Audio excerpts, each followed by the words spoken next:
ओम नमो भगवते वासुदेवाय नमः। जय माता रानी। दोस्तों, आपके अपने चैनल धर्म साधना में आपका बहुत बहुत स्वागत है। माँ भगवती दुर्गा की कृपा आप और आपके पूरे परिवार पर सदा सर्वदा बनी रहे। दोस्तों, 30 जून 2022 गुरुवार के दिन से गुप्त नवरात्रि प्रारंभ हुई है। तो आज प्रथम गुप्त नवरात्रि है और इस बार गुप्त नवरात्रि का जो प्रारंभ हुआ है पुष्य नक्षत्र में हुआ है। पूरे दिन और पूरी रात्रि सर्वार्थ सिद्धि योग रहने वाला है। और गुरुवार के दिन जब पुष्य नक्षत्र आता है तो विशेषकर बहुत से लोग सोना खरीदते हैं, क्योंकि सोना खरीदना शुभ माना जाता है। आज के दिन अगर हम सोना खरीद कर लाते हैं, घर में अपने पूजा स्थल में रखते हैं, उसके बाद अपने तिजोरी में रखते हैं, तो इससे स्थिर लक्ष्मी का वास घर में होता है। तो सोना खरीदना बहुत ही शुभ माना जाता है। लेकिन गुरु पुष्य नक्षत्र में माँ लक्ष्मी की आराधना करने से जन्म जन्मांतर के लिए माँ लक्ष्मी की विशेष कृपा आपको प्राप्त हो जाती है। पीढ़ियों तक माँ लक्ष्मी संचित अवस्था में आपके घर में वास करती हैं। अगर आज के दिन यानी गुरु पुष्य नक्षत्र में आप माँ लक्ष्मी की और श्री हरि विष्णु की आराधना करते हैं तो आज की वीडियो में मैं आपसे एक बहुत ही अचूक उपाय शेयर करने वाली हूँ। अगर आज आप ये उपाय करते हैं तो निश्चित ही जितनी भी आर्थिक तंगी आपके घर में हो, चाहे आप कर्ज से बहुत अधिक परेशान हो या फिर आपके घर में धन का आगमन नहीं होता है, या कई लोग कहते हैं कि उनके घर में धन तो पर्याप्त मात्रा में आता है लेकिन घर में धन बचता नहीं है। जैसे ही धन आता है उसके आने से पहले धन के खर्च होने के रास्ते पहले से ही बन जाते हैं। तो ऐसी अवस्था में आज के दिन माँ लक्ष्मी और श्री हरि विष्णु की आराधना करना बहुत श्रेष्ठ होता है। और गुप्त नवरात्रि है तो बहुत ही श्रेष्ठ समय भी चल रहा है। तो आज से अगर आप एक विशेष आराधना प्रारंभ कर दें और कुछ समय तक उसे निरंतर करते हैं तो निश्चित ही आपको आर्थिक तंगी से मुक्ति मिलती है। और ये बात मैं आपको दावे के साथ कह सकती हूँ कि अगर आप इस उपाय को लगातार 40 दिन तक कर लेते हैं तो आपको माँ लक्ष्मी और श्री हरि विष्णु के साक्षात दर्शन होने प्रारंभ हो जाते हैं। और इस उपाय को 21 दिन करने मात्र से ही माँ लक्ष्मी आपको स्वप्न में दर्शन देती हैं, आशीर्वाद देती हैं और अपने जीवन में माँ लक्ष्मी का आशीर्वाद आपको साक्षात रूप से अनुभव होता है। तो बहुत ही श्रेष्ठ और चमत्कारी उपाय आपसे शेयर करने वाली हूँ, इसलिए वीडियो को पूरा ज़रूर देखिए। और अगर आपको आज की वीडियो अच्छी लगे तो लाइक भी ज़रूर कीजिए, शेयर भी ज़रूर कीजिए फैमिली फ्रेंड्स के साथ। और चैनल पर पहली बार आए हैं, अगर अभी तक आपने चैनल को सब्सक्राइब नहीं किया है तो आज की वीडियो अगर आपको अच्छी लगे तो चैनल को सब्सक्राइब ज़रूर कर लीजिए और बेल बटन को भी प्रेस कर लीजिए। तो इससे ये होगा कि इस चैनल पर जो नई वीडियो अपलोड होंगी उनकी नोटिफिकेशन आपको सही समय पर प्राप्त होगी। और अब बात करते हैं कि ये उपाय हमें कब करना चाहिए। देखिए, ये उपाय आप संध्या काल में कर सकते हैं, जैसे कि शाम के समय जब दिया बाती का समय होता है, आप माँ दुर्गा के सामने, माँ लक्ष्मी के सामने दीप प्रज्वलित करते हैं, उसके बाद आप ये उपाय कर सकते हैं। और मान लीजिए कि आपको संध्या काल में समय नहीं मिल पाता है, आप लेट नाइट ऑफिस से आते हैं या आपको उस समय कोई और काम होता है, तो ऐसे में आप रात्रि में भी जैसे कि 9 से 10 के बीच में आप समय निकालिए और माँ लक्ष्मी के सामने दीपक प्रज्वलित करके इस उपाय को कर लीजिए। और अगर आपके पास बिल्कुल भी शाम का समय ना हो तो ऐसे में आप इस उपाय को सुबह कर सकते हैं। सुबह कब कर सकते हैं? सुबह आप 5 बजे से 7 बजे के बीच में इस उपाय को कर सकते हैं। बहुत देर से इस उपाय को नहीं करना चाहिए। सुबह सूर्योदय के बहुत देर बाद पूजा करने से उस पूजा का फल आपको उतना प्राप्त नहीं होता है, इसलिए प्रयास करना चाहिए। अगर आप सुबह पूजा करते हैं तो सुबह जितनी जल्दी हो सके सुबह, वैसे तो ब्रह्म मुहूर्त में पूजा करने से बहुत अधिक पुण्य फल प्राप्त होता है, लेकिन अगर आप ब्रह्म मुहूर्त में नहीं कर पाते हैं तो सूर्योदय से 1-1.5 घंटे तक आप पूजा कर सकते हैं। तो इस उपाय को करने का समय आपको बता दिया मैंने। आप सुबह भी कर सकते हैं, शाम को भी कर सकते हैं। और मान लीजिए आपके पास शाम को समय ना हो तो ऐसे में आप रात्रि में भी कर सकते हैं। माँ लक्ष्मी की आराधना है, आप किसी भी समय करेंगे आपको फल तो निश्चित ही प्राप्त होगा। और इस उपाय को पुरुष भी कर सकते हैं, स्त्रियां भी कर सकती हैं, लेकिन स्त्रियों को पीरियड्स में इस उपाय को नहीं करना है। तो पीरियड्स के जो दिन होते हैं उन्हें छोड़कर आप बाकी के दिन में इस उपाय को कर सकते हैं। पीरियड्स के दिन काउंट नहीं होंगे इस उपाय में, इस बात का भी ध्यान रखिए। और कुंवारी लड़कियां, कुंवारी कन्याएं भी इस उपाय को कर सकती हैं। इससे उनका वैवाहिक जीवन सुखमय होगा और सुख समृद्धि होगी। जैसे कि अच्छे घर वर की कामना हो तो ऐसे में इस उपाय को जरूर करना चाहिए।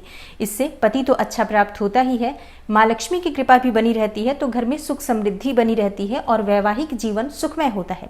मतलब अच्छे सुखी समृद्ध परिवार के लिए आप इस उपाय को जरूर करें। नौकरी और व्यापार में सफलता पाने के लिए इस उपाय को कर सकते हैं। और जिनके पास नौकरी की व्यवस्था नहीं है, बहुत समय से नौकरी की तलाश में है और अभी तक कोई अच्छी जॉब उन्हें नहीं मिल पाई है, तो वो इस उपाय को करें, बहुत शीघ्र उन्हें मनचाही नौकरी की प्राप्ति होगी। तो बात करते हैं कि उपाय क्या करना है। देखिए, स्नान इत्यादि करने के बाद साफ स्वच्छ वस्त्र धारण कर लीजिए। और हाँ, एक बात का ध्यान रखिए, जब आप इस उपाय को कर रहे हैं तो ऐसे में आपको काले रंग के या नीले रंग के वस्त्रों का प्रयोग नहीं करना है। बाकी आप कोई सा भी रंग धारण कर सकते हैं। वैसे माँ लक्ष्मी की आराधना हमेशा लाल या पीले रंग के या गुलाबी रंग के वस्त्र धारण करके करना चाहिए, लेकिन जब हम नियमित तौर पर कोई भी पूजा पाठ करते हैं तो उसमें ऐसा कोई वस्त्रों के रंग का बंधन नहीं होता है। लेकिन फिर भी काले रंग के वस्त्र ना पहने तो ज़्यादा अच्छा होगा। तो स्नान इत्यादि करके साफ स्वच्छ वस्त्र धारण करके अपने घर के मंदिर में आ जाइए और लाल रंग का आसन बिछाकर बैठ जाइए। लाल रंग का आसन ना हो तो क्या करें, तो आपके पास जो भी आसन उपलब्ध हो आप उस आसन का प्रयोग कर सकते हैं। और अपने घर के मंदिर में माँ लक्ष्मी और श्री हरि विष्णु की जो मूर्ति है या प्रतिमा है, उनके सामने आपको शुद्ध घी का एक दीपक प्रज्वलित करना है। और अब बहुत से लोगों का प्रश्न होगा कि दीपक किस चीज़ का लेना चाहिए। देखिए, जो आप नॉर्मल दीपक अपने घर के मंदिर में प्रतिदिन प्रज्वलित करते हैं, जैसे कि पीतल का दीपक हो, चांदी का दीपक हो, तो इन दीपक का आप प्रयोग कर सकते हैं। स्टील के दीपक का प्रयोग पूजा में कभी भी नहीं करना चाहिए। स्टील में लौह धातु मिश्रित होती है, तो इसका प्रयोग करने से घर में बहुत सारी परेशानियां आती है, नकारात्मक ऊर्जा आती है, रोगों में वृद्धि होती है, आर्थिक तंगी बढ़ती है। इसलिए कभी भी अपने घर के पूजा स्थल में आप स्टील का दीपक ना प्रयोग करें। प्रतिदिन की पूजा में पीतल या चांदी का दीपक प्रयोग करना बहुत श्रेष्ठ माना जाता है। और अगर आपके पास दीपक ना हो तो ऐसे में आप मिट्टी का दीपक भी ले सकते हैं, या चाहे तो आटे का दीपक भी बना सकते हैं। लेकिन मिट्टी और आटे के दीपक को आप प्रतिदिन प्रयोग नहीं कर सकते हैं, आपको हर रोज नया दीपक लेना होगा। तो प्रयास करें, कोई धातु का दीपक लीजिए, उसमें आपको नॉर्मल बाती डालनी है। कोई सी भी बाती डाल सकते हैं, गोल बाती आपके पास हो, लंबी बाती आपके पास हो। बाती को लेकर भी किसी प्रकार का संशय आपको मन में नहीं रखना है। जो बाती आप रोज पूजा में प्रयोग करते हैं उसी बाती का आप प्रयोग कर सकते हैं। और शुद्ध घी चाहिए। अगर शुद्ध घी बिल्कुल भी आपके पास उपलब्ध ना हो तो ऐसे में आप तेल का भी प्रयोग कर सकते हैं। लेकिन अगर आप गाय के शुद्ध घी का प्रयोग करें तो इससे आपको बहुत शीघ्र सकारात्मक परिणाम देखने को मिलते हैं।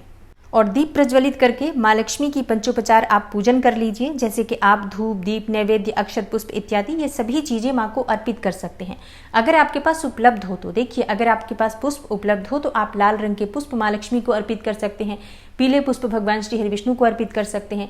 इसी प्रकार से आप थोड़ा सा भोग अवश्य रखिए। आप मिश्री का भोग लगा सकते हैं या फिर प्रतिदिन आप अलग अलग भोग भी लगा सकते हैं। तो भोग आप बिल्कुल अपनी शक्ति सामर्थ्य के अनुसार, अपनी इच्छा के अनुसार किसी भी वस्तु का लगा सकते हैं, जैसी भी आपकी सामर्थ्य हो।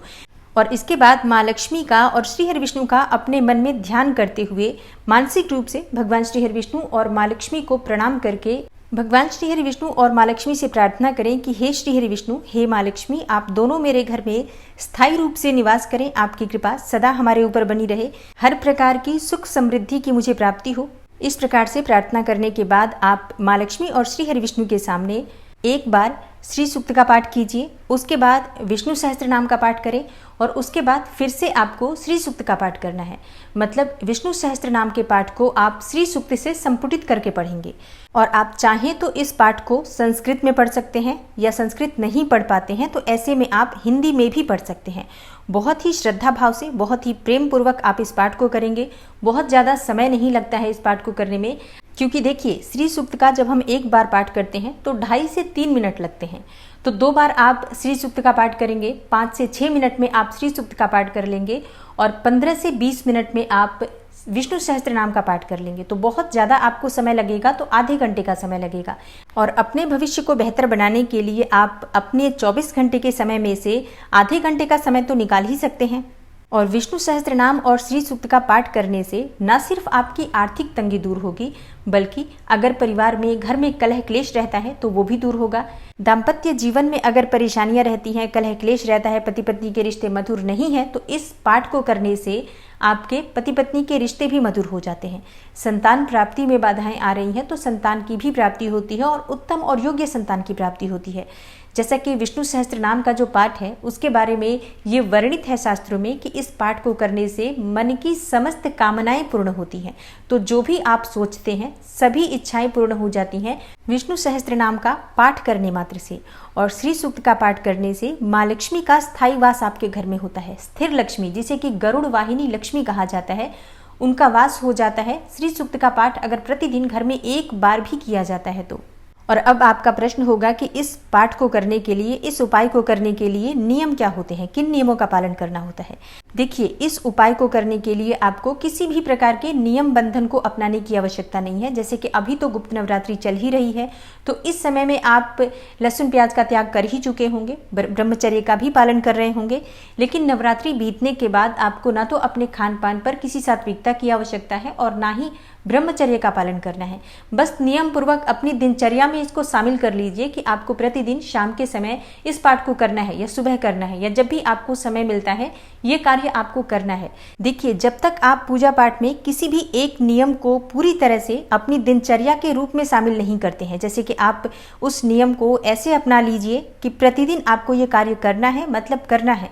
अगर आप इस प्रकार से किसी भी एक नियम को लेकर चलते हैं तो निश्चित ही आपको लाभ होता है। अगर आप बार बार अपने नियम बदलते हैं, जैसे आज आपने किसी और देवी देवता की आराधना की, कल आपने उसको छोड़ा, किसी और को करना शुरू किया, तो ऐसे में किसी भी देवी देवता की पूजा का आपको लाभ नहीं मिलता है। इसलिए हमें पूजा सभी देवी देवताओं की करनी चाहिए, लेकिन कोई एक नियम, किसी भी एक पाठ का नियम हमें प्रतिदिन नियमित तौर पर लेना चाहिए, बिना ये सोचे कि इस पाठ का हमें कितने दिनों में लाभ मिलने वाला है।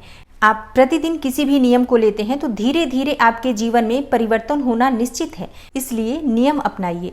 और अब सबसे ज़्यादा पूछे जाने वाला जो सवाल है, कितने दिनों तक हमें ये उपाय करना चाहिए। देखिए, धन की प्राप्ति के लिए प्रतिदिन आप ऑफिस जाते हैं, काम करते हैं, उसी प्रकार से प्रतिदिन आप माँ लक्ष्मी की भी आराधना कीजिए। लेकिन जैसा कि मैंने आपको वीडियो के शुरू में ही बताया है कि आप 21 दिन तक इस उपाय को करेंगे, आपको लाभ दिखना प्रारंभ हो जाएगा। 40 दिनों तक करते हैं तो इस मंत्र में सिद्धि प्राप्त हो जाती है आपको, और इसके बाद आपके जीवन में चमत्कारी परिवर्तन प्रारंभ हो जाते हैं। और इसके बाद आप नियमित तौर पर इस पाठ को करते हैं तो कभी भी आपके जीवन में आर्थिक तंगी नहीं होती है, कभी भी आपको धन के अभाव का सामना नहीं करना पड़ता है। और एक और बात का ध्यान रखना है आपको, जब आप दीपक प्रज्वलित करते हैं तो दीपक में आपको थोड़ा सा केसर जरूर डालना है। अब बहुत से लोगों का प्रश्न होगा कि केसर नहीं है तो ऐसे में क्या हम हल्दी डाल सकते हैं।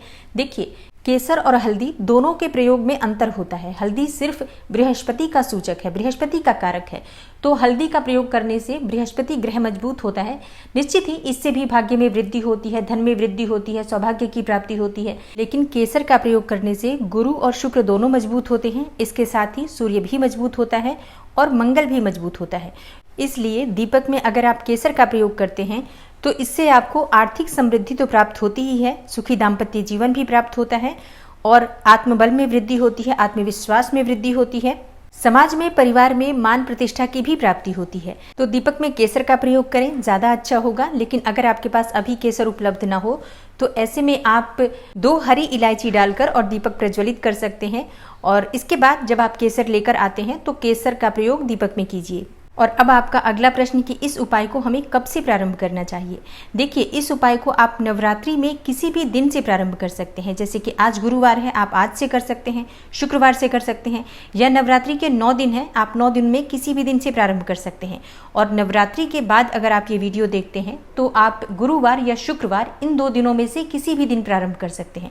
मतलब नवरात्रि के बाद भी आप ये उपाय करना शुरू कर सकते हैं। अगर किसी भी कारणवश आप नवरात्रि में ये उपाय नहीं कर पाते हैं तो आप किसी भी गुरुवार से या शुक्रवार से इस उपाय को कीजिए, आपको लाभ निश्चित होगा, 100% होगा, इसमें कोई संशय नहीं है। और किसी भी मनोकामना से आप ये उपाय करेंगे, आपकी वो मनोकामना निश्चित ही पूर्ण होगी। तो पूर्ण विश्वास से, मन में धैर्य रखकर इस उपाय को कीजिए और विश्वास रखिए भगवान श्री हरि विष्णु पर, माँ लक्ष्मी पर, उनकी कृपा आपको निश्चित ही प्राप्त होगी। तो आशा करती हूँ कि आज की वीडियो से आपको लाभ अवश्य होगा। अगर आपको आज की वीडियो अच्छी लगी हो, थोड़ी सी भी आपके लिए हेल्पफुल हो, तो वीडियो को लाइक ज़रूर कीजिए और शेयर भी ज़रूर कीजिए फैमिली फ्रेंड्स के साथ। चैनल पर पहली बार आए हैं, अगर अभी तक आपने चैनल को सब्सक्राइब नहीं किया है तो आज की वीडियो अगर आपको अच्छी लगे तो चैनल को सब्सक्राइब ज़रूर कर लीजिए और बेल बटन को भी प्रेस कर लीजिए। तो इससे ये होगा कि इस चैनल पर जो नई वीडियो अपलोड होंगी उनकी नोटिफिकेशन आपको सही समय पर प्राप्त होगी। मैं मिलती हूँ आपसे अगली वीडियो में, तब तक के लिए नमस्कार।